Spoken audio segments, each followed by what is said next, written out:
오늘 하나님께서 우리에게 주시는 말씀은 요나 4장 1절에서 11절 말씀입니다. 요나 4장 1절에서 11절 말씀을 저와 여러분이 한 절씩 교독하고 마지막 절은 같이 읽도록 하겠습니다. 요나가 매우 싫어하고 성내며 여호와께 기도하여 이르되 여호와여 내가 고국에 있을 때 이러하겠다고 말씀하지 아니하였나이까. 그러므로 내가 빨리 다시스로 도망하였사오니 주께서는 은혜로우시며 자비로우시며 노하기를 더디하시며 인애가 크시사 뜻을 돌이켜 재앙을 내리지 아니하시는 하나님이신 줄을 내가 알았음이니이다. 여호와여 원하건대 이제 내 생명을 거두어 가소서. 사는 것보다 죽는 것이 내게 나음이니이다 하니 여호와께서 이르시되 내가 성내는 것이 옳으냐 하시니라. 요나가 성읍에서 나가서 그 성읍 동쪽에 앉아 거기서 자기를 위하여 초막을 짓고 그 성읍에 무슨 일이 일어나는가를 보려고 그 그늘 아래에 앉았더라. 하나님 여호와께서 박너쿨을 예비하사 요나를 가리게 하셨으니 이는 그의 머리를 위하여 그늘이 지게 하며 그의 괴로움을 면하게 하려 하심이었더라. 요나가 박너쿨로 말미암아 크게 기뻐하였더니 하나님이 벌레를 예비하사 이튿날 새벽에 그 박농쿨을 갉아먹게 하심에 시드니라. 해가 뜰 때 하나님이 뜨거운 동풍을 예비하셨고 해는 요나의 머리에 쪼임에 요나가 혼미하여 스스로 죽기를 구하여 이르되 사는 것보다 죽는 것이 내게 나으니이다 하니라.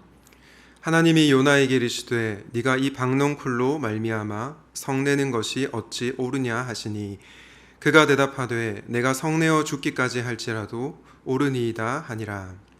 여호와께서 이르시되 내가 수고도 아니하였고 재배도 아니하였고 하룻밤에 났다가 하룻밤에 말라버린 이 박농쿨을 아꼈거든. 함께 읽겠습니다.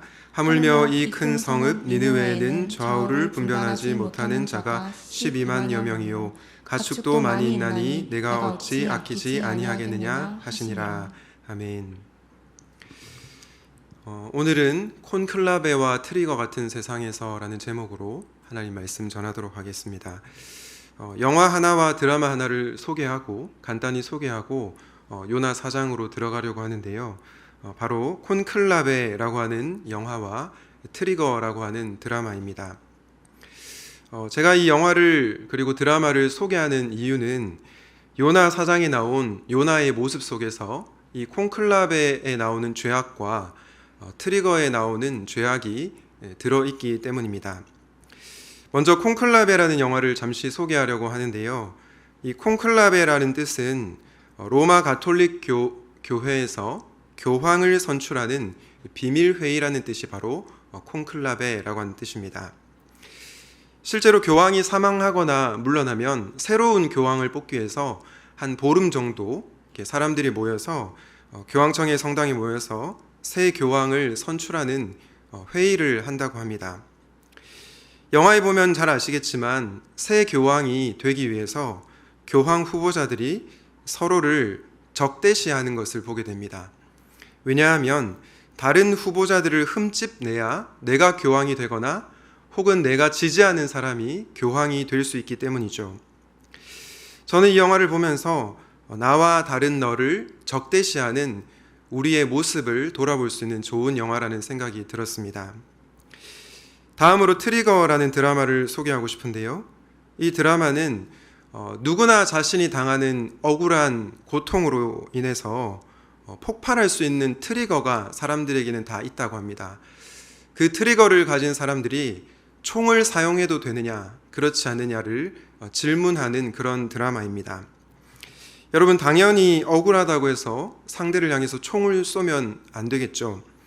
그런데 이 드라마를 보면요, 총을 정말 들고 싶을 정도로 너무 극심한 고통을 당하는 사람들이 많이 나오는 것들을 보게 됩니다.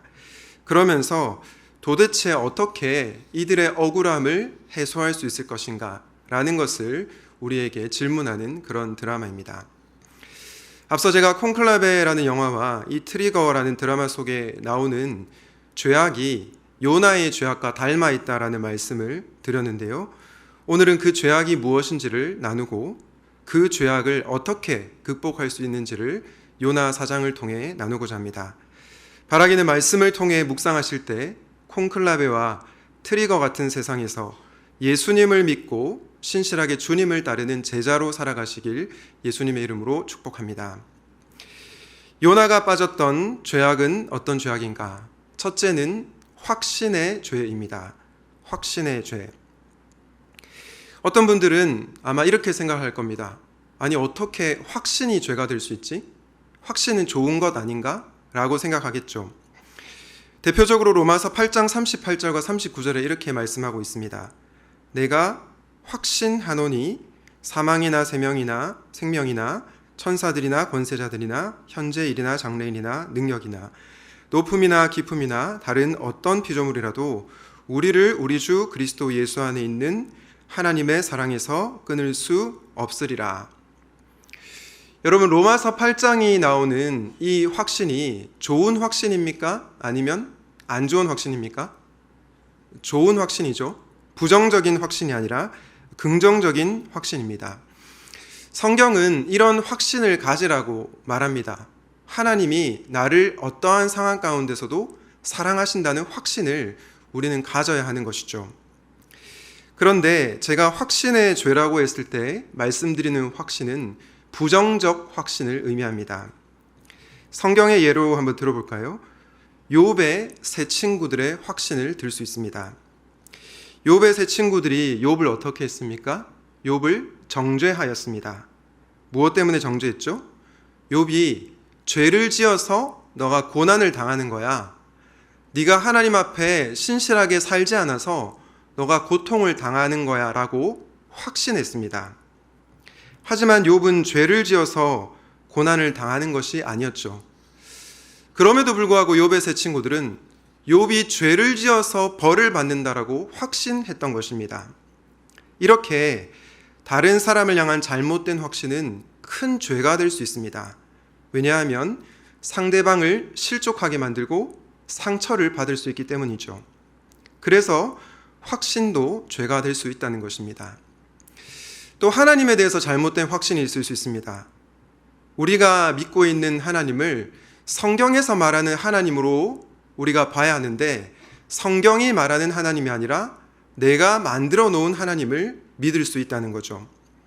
예를 들어서 지난주 말씀처럼 하나님은 악인은 즉각적으로 처벌해야 한다고 확신하는 요나와 같은 사람들이 있습니다. 그러나 지난주 말씀드린 것처럼 하나님 어떤 분이셨습니까? 오래 참으시는 분이시고 죄인이 회개하고 돌이키기를 원하시는 긍휼의 아버지이셨습니다.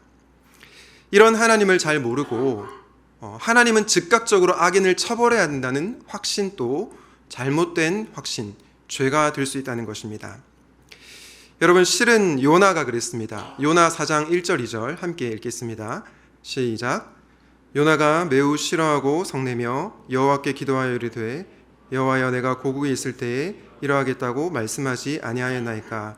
그러므로 내가 빨리 다시스로 도망하였사오니 주께서는 은혜로우시며 자비로우시며 노하기를 더디하시며 이 내가 크시사 뜻을 돌이켜 재앙을 내리지 아니하시는 하나님이신 줄을 내가 알았음이니이다. 4장 1절에 보면 요나가 성을 냈다라고 하는데요. 원어로 보면 불붙는 듯하듯이 화가 치밀어 올랐다라는 뜻임을 알 수 있습니다. 그러면서 2절에 요나가 하나님께 비아냥거리면서 말씀을 하고 있는데요. 뉘앙스를 살리면 이렇게 말하는 겁니다. 하나님, 내 그럴 줄 알았어요. 하나님이 자비로운 분이셔서 분명히 재앙을 거둘 줄 알았죠. 하나님 진짜 너무한 것 같습니다. 그래서 제가 니느웨로 가지 않고 다시스로 간 거 아닙니까? 이렇게 하나님을 비아냥거리면서 요나가 말하고 있었던 것입니다. 여러분, 이 요나의 말 속에 무엇이 있습니까? 하나님은 죄 지은 인간은 즉각적으로 처벌해야 한다는 확신이 있습니다. 니느웨 백성들은 도무지 용납할 수 없다는 확신이 있습니다. 결국 이 확신이 하나님도 못 받아들이고 타자도 거부하게 만든 것입니다. 이 확신의 죄가 콘클라베라는 영화에 나오는데요. 앞서 말씀드린 것처럼 새 교황을 뽑는 시기가 되어서 교황이 될 후보들은 상대 후보를 견제하면서 상대방의 허물을 들추어냅니다. 그리고 편가르기를 하고 상대방을 적대시하고 악마화하는 그런 모습을 보게 됩니다. 이렇게 하나 되지 못하는 모습을 보면서 안타까워한 주인공 로렌스 추기경이 이렇게 설교를 합니다. 가톨릭 신부님이기 때문에 하나님이라고 하지 않고 하느님이라고 하는데, 어쨌든 이 추기경이 이렇게 설교를 합니다. 하나님께서 교회에 주신 가장 큰 선물은 다양성이고, 제가 무엇보다 두려워하는 죄는 바로 확신입니다. 의심 없는 확신은 관용의 가장 치명적인 적입니다. 물론 이 영화의 마지막에는 성경적으로 도저히 용납할 수 없는 죄악이 나옵니다. 그게 뭔지 얘기하면 스포일러가 되기 때문에 여러분들 영화를 보시기 바랍니다. 그런데 저는 이 설교가 우리 그리스도인들에게 주는 시사점이 있다고 생각합니다. 앞서 말씀드린 것처럼 우리는 잘못된 확신으로 하나님의 사랑을 제한합니다. 또한 잘못된 확신으로 다른 타자를 받아들이지 못합니다. 이런 점에서 확신도 죄가 될 수 있다는 것입니다. 사랑하는 여러분, 여러분은 혹시 욥과 같이 잘못된 확신을 갖고 있지는 않습니까? 요나처럼 하나님도 거부하고 다른 사람도 용납하지 못하는 확신을 갖고 있지는 않습니까? 혹시 그렇다면 이 시간을 통해서 혹시 나에게 잘못된 확신은 없는지를 겸허히 돌아보면 좋겠습니다. 내가 무조건 옳고 다른 사람은 틀리다는 그 확신을 내려놓은 채 나를 돌아보는 시간이 되기를 예수님의 이름으로 축복합니다. 요나가 빠졌던 죄악은 무엇인가? 둘째는 분노의 죄입니다. 여러분, 분노는 무조건 잘못된 것일까요? 분노는 무조건 잘못된 것인가? 앞서 확신에도 긍정적인 확신이 있었듯이 분노에도 긍정적인 분노가 있습니다. 악한 분노만이 아니라 정당한 분노가 있다는 것이죠. 예를 들면 이런 겁니다. 불의에 대해서 그리스도인들은 분노할 수 있어야 합니다. 왜냐? 우리가 믿는 하나님은 공의로우신 분이시기 때문이죠. 그런데 제가 지금 말씀드리는 분노의 죄는 바로 악한 분노를 의미합니다. 그리고 우리가 꼭 기억해야 할 것이 있습니다. 대부분의 사람들은요, 선한 분노를 하기보다 악한 분노를 할 때가 많다라는 것입니다. 나는 선한 분노를 하고 있다라고 생각하지만 그 분노가 실은 선하지 않을 수 있다라는 것을 생각해야 한다는 것입니다.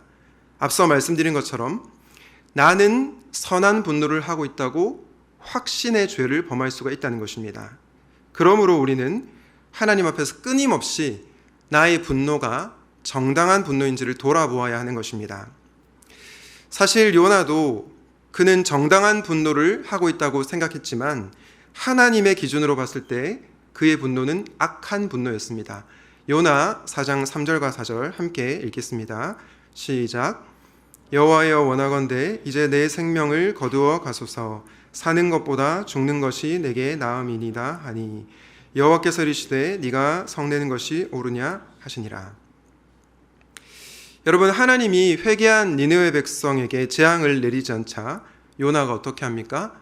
내 생명을 가져가 주십시오. 하나님 앞에 지금 떼를 쓰고 있습니다. 그때 하나님께서 그래 요나야, 네가 성내는 것이 옳다라고 말씀하시지 않습니다. 뭐라고 하십니까? 네가 성내는 것이 옳으냐? 질문하시는 것은 너가 성내는 것이 옳지 않다라는 것입니다. 물론 여러분, 요나의 분노가 악한 분노였지만 지난주 말씀드린 것처럼 우리는 요나의 마음을 이해할 수는 있습니다. 지난주 제가 니느웨의 악행에 대해서 나훔 말씀을 통해 언급을 했었죠. 니느웨는 피의 성이었고 거짓이 가득하고 포악이 가득했습니다. 니느웨는 이스라엘 백성을 정말 괴롭혔습니다. 그래서 요나에게 분노가 치밀어 오르는 것 저는 충분히 이해를 합니다. 그런데 요나 4장 1절에 나오는 성내다라는 단어를 히브리어로 보면 이 요나의 분노가 정당하지 않다는 것을 알게 됩니다.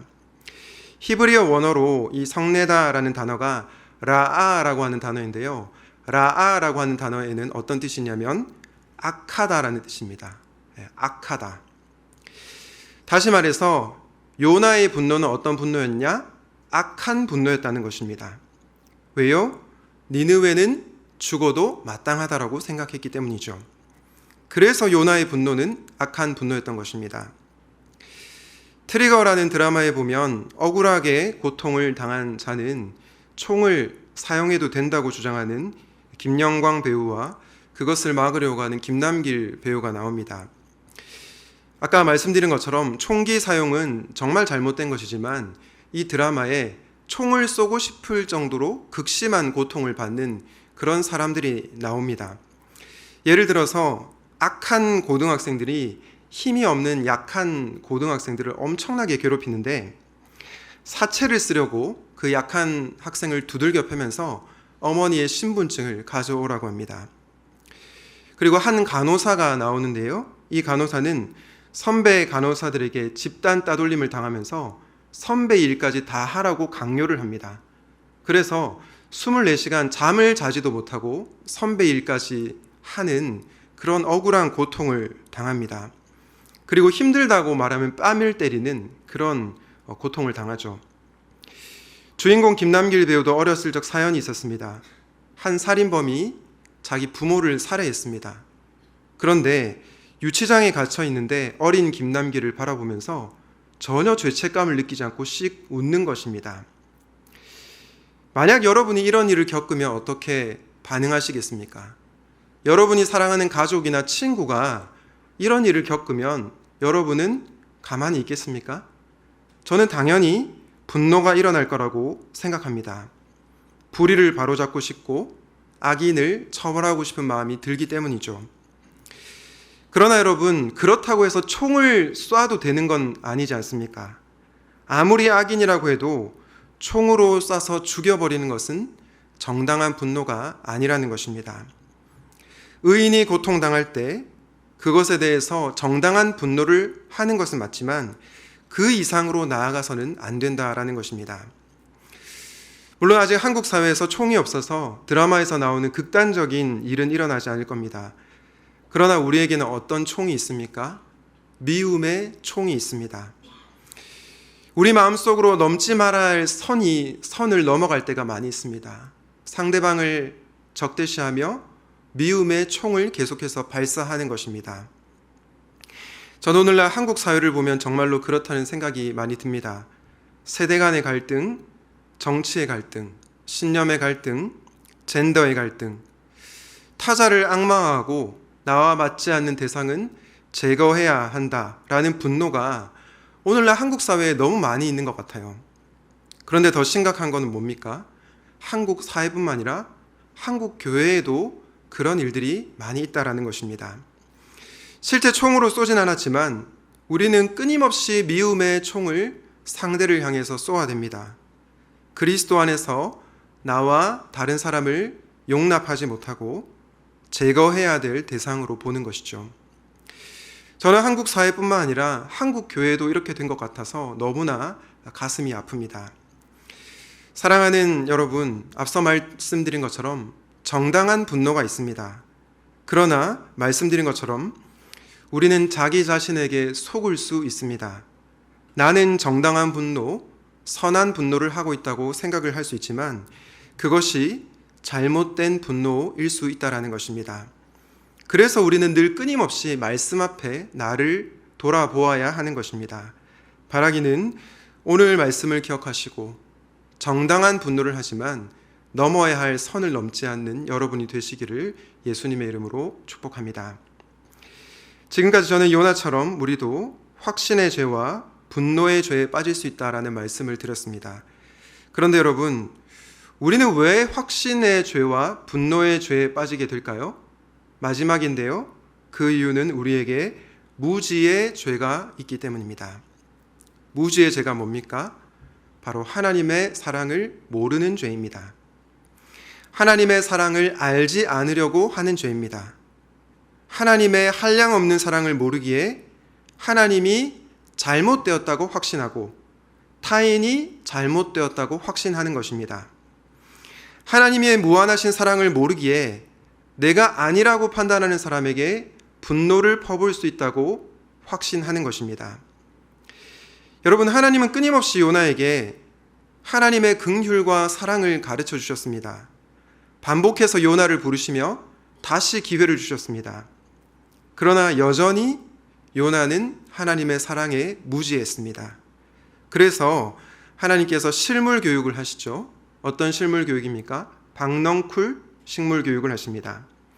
하도 말귀를 못 알아듣자 하나님이 박넝쿨을 준비하시죠. 그런데 시간이 흘러서 박넝쿨이 시듭니다. 뜨거운 태양이 요나를 향해 내리쬐는데요. 요나가 그 뜨거운 태양을 경험하고 하나님, 내가 차라리 죽는 게 낫겠습니다 라고 하소연합니다. 바로 그때 하나님께서 요나에게 이렇게 말씀하시는데요. 우리 요나 4장 9절에서 11절, 9절은 제가 읽고 10절 여러분이 읽고 11절은 같이 읽겠습니다. 하나님이 요나에게 이르시되 네가 이 박넝쿨로 말미암아 성내는 것이 어찌 옳으냐 하시니 그가 대답하되 내가 성내어 죽기까지 할지라도 옳으니이다 하니라.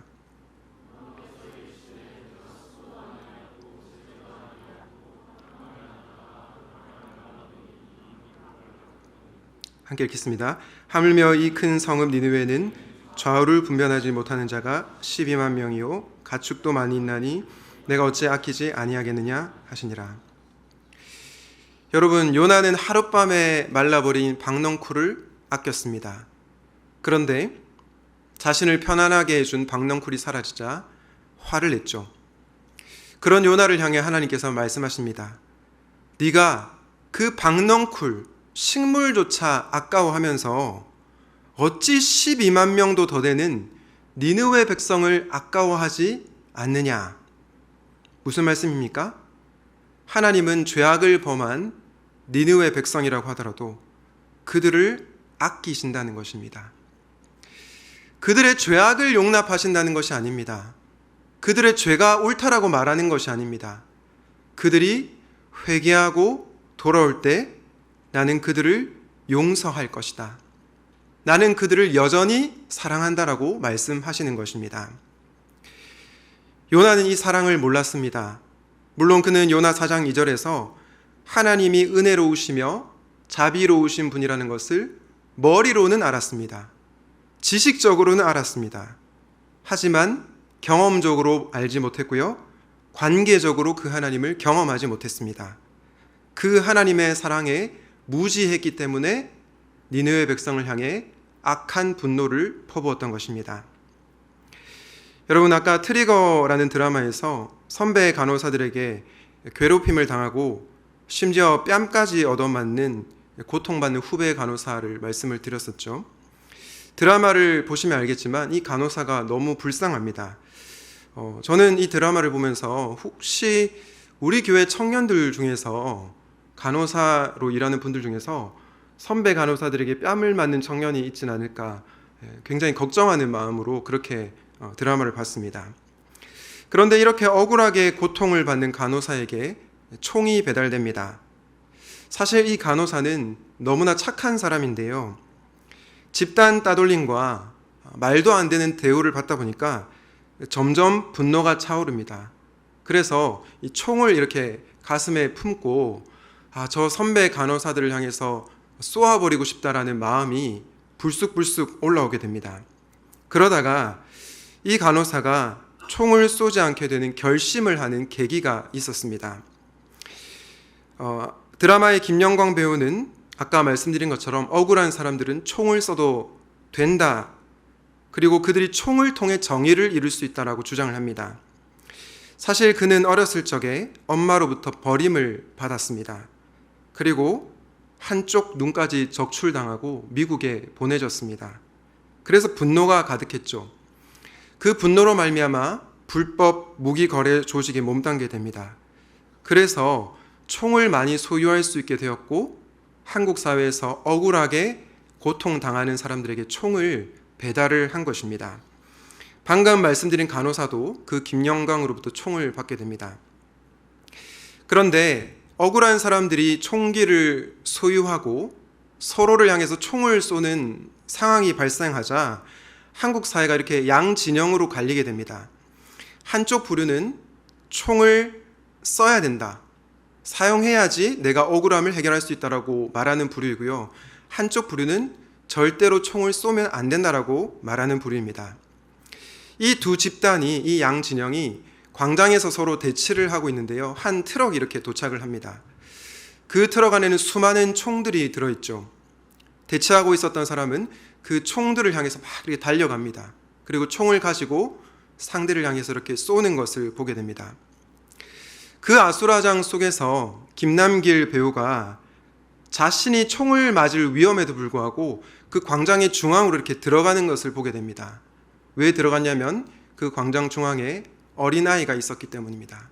그래서 이 김남길 배우가 그 어린아이를 이렇게 꼭 가슴에 품고 그 아이가 총을 맞지 않도록 하는 것입니다.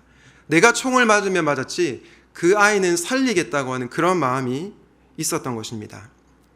그런데 이 모습이 뉴스에 생중계로 나갑니다. 아까 선배 간호사들을 향해서 총을 쏘려고 했던 간호사는요, 이 김남길의 모습을 보고 총 쏘는 것을 내려놓습니다. 결국 간호사의 분노를 억눌렀던 것이 무엇이었습니까? 자신은 죽더라도 아이는 살리고자 하는 김남길의 사랑이었던 것입니다. 이 사랑이 분노에 찬 간호사를 변화시킨 것입니다. 그런데 여러분, 이 김남길의 모습을 통해 우리는 누구를 볼 수 있습니까? 바로 우리를 살리기 위해 죽음으로 뛰어든 예수님을 보게 됩니다. 그리고 실제로 김남길은 죽지 않았지만 예수님은 십자가에서 죽으셨습니다. 사실 예수님이 십자가에 달리셨을 때 어떤 일이 일어났습니까? 수많은 사람들이 예수님을 향해 저주했고 조롱했고 모욕했습니다. 그런데 예수님은 죄가 하나도 없으셨죠. 예수님은 그분을 향해서 모욕하고 조롱하는 그 죄인들을 향해서 분노하지 않으셨습니다. 오히려 그분은 십자가를 지셨습니다. 왜요? 저와 여러분을 살리기 위해서입니다. 마치 김남길이 그 어린아이를 살리기 위해 목숨을 걸고 광장으로 뛰어 들어간 것과 마찬가지입니다. 사랑하는 여러분, 여러분은 이 예수님의 사랑을 얼마나 알고 있습니까? 머리로가 아니라 관계적으로 알고 있습니까? 이 사랑을 모르기 때문에, 이 사랑에 무지하기에 저 인간은 제거해야 될 대상이야라고 확신하는 죄에 빠지게 되고요. 이 사랑을 모르기 때문에 당연히 저 사람에게 분노하는 것은 옳은 거야라고 분노하게 된다라는 것입니다. 그러나 여러분, 저와 여러분이 믿는 예수님은 어떤 이는 죽어 마땅하다고 확신하신 적이 없습니다. 오히려 회개하는 자를 용서하셨습니다. 또한 그분은 자신을 저주하고 조롱하고 모욕하는 이들을 향해 분노하시기보다 오히려 묵묵히 십자가를 지셨습니다. 저는 우리가 이 예수님의 사랑을 할 때 잘못된 확신에서 벗어나고 악한 분노를 하지 않을 거로 생각합니다. 그래서 우리에게 필요한 것이 무엇입니까? 말씀을 통해 날마다 예수님의 사랑을 알아가는 것입니다. 그분의 사랑에 무지했습니다 라는 것을 인정하고 주님의 사랑을 더 깊이 알게 해달라고 기도하는 것입니다. 그렇게 저와 여러분이 그분의 사랑을 알아갈 때 우리는 확신의 죄와 분노의 죄에서 해방되게 될 것입니다. 바라기는 주님의 사랑을 모르는 무지의 죄에서 벗어나는 여러분이 되시기를 예수님의 이름으로 축복합니다. 말씀을 맺습니다. 오늘은 콘클라베와 트리거 같은 세상에서라는 제목으로 말씀을 전했습니다. 제가 영화와 드라마를 좋아하는 이유는 영화와 드라마가 이 시대를 보여주기 때문입니다. 저는 오늘날 한국 사회가 콘클라베에서 나오는 것처럼 확신의 죄에 빠져서 나와 다른 타자를 품지 못한다고 생각합니다. 또한 트리거에서 나오는 것처럼 많은 이들이 나의 악한 분노를 정당화한다고 생각을 합니다. 여러분, 이런 끔찍한 세상 가운데 교회는 어떤 길을 걸어가야 될까요? 샘물교회는 어떤 길을 걸어가야 되겠습니까? 저는 예수님이 걸어가셨던 그 길을 걸어가야 한다고 확신합니다. 비록 쉬운 길은 아니지만 그래야 한국 사회에 한국 교회의 소망이 있는 것입니다. 바라기는 예수님의 측량할 수 없는 사랑을 날마다 깨달으시고 콘클라베와 트리거 같은 세상에서 예수 그리스도가 걸어가신 십자가의 길을 걸어가는, 그래서 승리를 경험하는 저와 여러분이 되시기를 예수님의 이름으로 축원드립니다. 아멘. 오늘 말씀을 기억하며 함께 다시 복음 앞에 찬양하도록 하겠습니다.